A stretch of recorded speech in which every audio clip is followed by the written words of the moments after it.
বৃহস্পতিবারের সিয়াম আছে কিনা, দেখো এই বান্দার আরবি মাসের 13, 14, 15 সিয়াম আছে কিনা, দেখো তার শাওয়াল মাসের 6টি সিয়াম আছে কিনা, দেখো তার মুহররমের 2টি সিয়াম আছে কিনা, দেখো তার আরাফার সিয়াম আছে কিনা। যদি এই সিয়ামগুলি থাকে, আল্লাহর নবী বলছেন ওই সিয়ামগুলি দিয়ে রমজানের ফরজের ঘাটতি পূরণ করা হবে। অবসর দিয়েছেন আল্লাহ আপনাকে, এই জন্য আপনি তাস খেলে কাটাবেন মানে, আপনি লুডু দাবা ক্যারামে কাটাবেন মানে অসম্ভব। আপনাকে বলছিলাম অবসর সময়কে কাজে লাগান। রাসূলুল্লাহ সাল্লাল্লাহু আলাইহি ওয়াসাল্লাম বলছেন, সাহাবীরা বলো তো তোমাদের মধ্যে দৈনিক কেউ কি 1000 নেকি কামাই করতে পারবে? সাহাবীরা বলছেন এটা কার পক্ষে সম্ভব? তিনি বলছেন দিনে রাতে যে নারী হোক অথবা পুরুষ হোক 100 বার করে যদি সুবহানাল্লাহি ওয়া বিহামদিহি সুবহানাল্লাহিল আযীম এই তাসবিহটা পাঠ করে, তার আমলনামায় 1000 নেকি লেখা হয়। যতক্ষণ লুডু খেললেন ততক্ষণ এই তাসবিহ 100 বার কেন 500 বার পড়া সম্ভব। রাসূল সাল্লাল্লাহু আলাইহি সাল্লাম বলেন সুবহানাল্লাহিল আযীম ওয়া বিহামদিহি, আগের বাক্য পরে, পরের বাক্য আগে, আগের তাসবিহটার মতোই দেখেন একটু পারেন কিনা। সুবহানাল্লাহিল আযীম ওয়া বিহামদিহি, আল্লাহর নবী বলেছেন এই তাসবিহ দিনে রাতে নারী পুরুষ ছোট বড় যে যতবার পড়বে জান্নাতের ভিতরে তার জন্য ততটা খেজুরের গাছ লাগানো হবে। যেই সময় দাবা খেললেন, ক্যারাম লুডো খেললেন, এই সময় এই তাসবিহটা 1000 বার পড়া সম্ভব।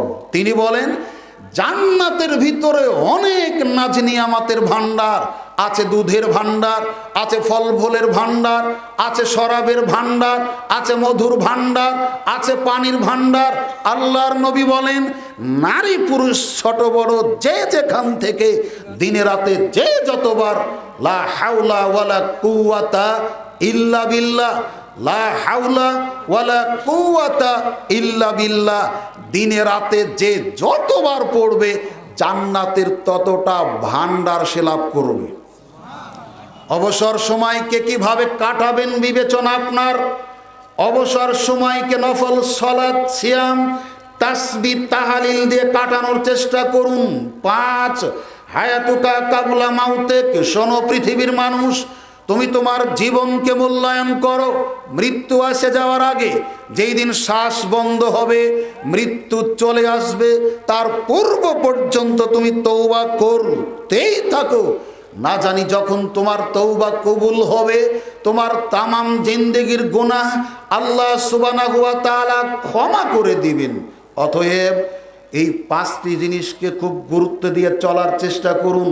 আর এক নজরে বলছি, 1 সুস্থতাকে, যৌবনকালকে মূল্যায়ন করুন বার্ধক্য এসে যাওয়ার আগে, সুস্থতাকে মূল্যায়ন করুন অসুস্থতা এসে যাওয়ার আগে, সচ্ছলতাকে মূল্যায়ন করুন অসচ্ছলতা এসে যাওয়ার আগে, অবসরকে মূল্যায়ন করুন ব্যস্ততা আসার আগে, জীবনকে মূল্যায়ন করুন মৃত্যু এসে যাওয়ার আগে। বলছিলাম মানুষ হিসেবে আমরা যারা পৃথিবীতে আছি, আল্লাহ সুবহানাহু ওয়া তাআলা অসংখ্য ইবাদতের পথ পদ্ধতি আমাদেরকে বাতলিয়ে দিয়েছেন। বাস্তব নমুনা হিসেবে, বাস্তবায়নকারী হিসেবে যুগে যুগে আল্লাহ সুবহানাহু ওয়া তাআলা নবী রাসূল প্রেরণ করেছেন। অতএব ইবাদতের জগতে ইবাদতটা এমন হতে হবে যেটা হবে বেদআত মুক্ত। বেদআত মুক্ত ইবাদত যদি না হয়, তাহলে আমার আপনার দৃষ্টিতে দেখতে যতই চমৎকার হোক, এই ইবাদত নিয়ে কবরে যাওয়া সম্ভব হবে না। আপনারা কতখানি প্রস্তুত আছেন এটা আমার জানার বাহিরে, তবে আন্তরিকভাবে চাচ্ছিলাম 10 থেকে 10:30টার মধ্যে দিতে। অনেকটা লেট হয়েছে, আপনারা কতখানি প্রস্তুত আমার জানা নেই। তবে অনুরোধ করব যে যেখানে আছেন অটল বসে যাবেন। সংক্ষিপ্ত বলছিলাম বেদআতের নমুনা, বেদআত কাকে বলে। 1, ধর্মের ব্যাপারে রাসূল সাল্লাল্লাহু আলাইহি ওয়াসাল্লাম যেটা করেননি, বলেননি, মৌন সম্মতি দেননি, এমন কোনো কিছু কেউ যদি ধর্মের নাম করে চালু করে সেটা হবে বেদাত।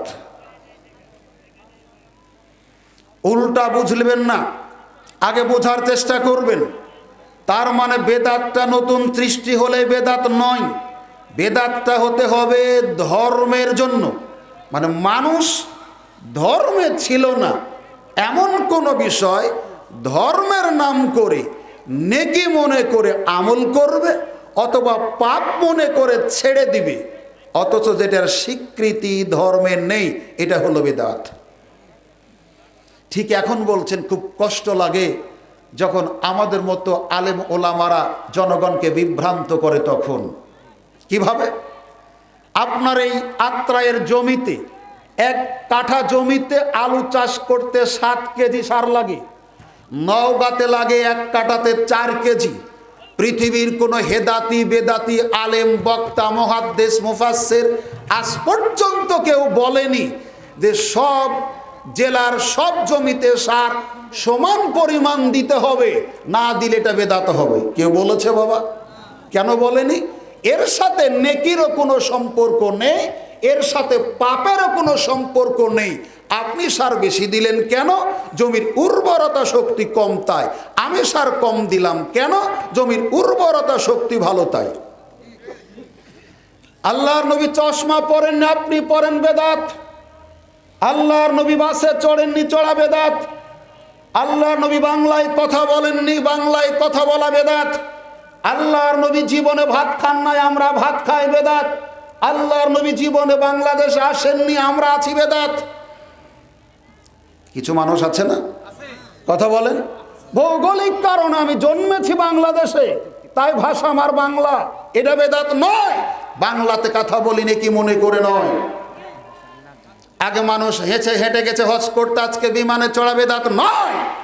মানুষ সময় সাফিকে কোরআন গবেষণা করে কোরআনের আবিষ্কারী বিমান মানুষ কাজে লাগাচ্ছে, এটা বেদাত নয়। আর কোনো মানুষ নাকি মনে করেও বিমানে চড়ে না, মানুষ নাকি মনে করে চশমা পরে না, মানুষ নাকি মনে করে গিয়ে ঘড়ি ব্যবহার করে না। আল্লাহর নবী মাইকে কথা বলেন নাই, আমরা মাইকে কথা বলছি, মাইকে কথা বলা বেদাত নয়, এটা কোরআনের আবিষ্কার। অতএব বেদাতের সম্পর্ক হবে নেকি অথবা পাপের সাথে। ইবাদত মনে করে আমি আপনি যেটা করব, এই করাটা হয় নবী করেছেন, অথবা নবী করতে বলেছেন, অথবা নবী মৌনে সম্মতি দিয়েছেন। এই তিনটার কোনোটার সাথে আপনার ইবাদতের মিল থাকতে হবে। কথা বোঝাতে পারেনি? হাদিস 3 প্রকার। এক, হাদিসে কওলি, যেটা নবী বলেছেন।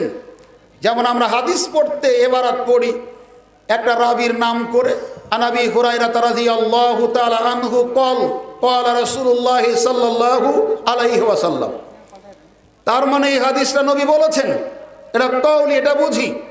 যেটা নবী করেছেন এটা ফেলি, তার কর্ম দ্বারা প্রমাণিত।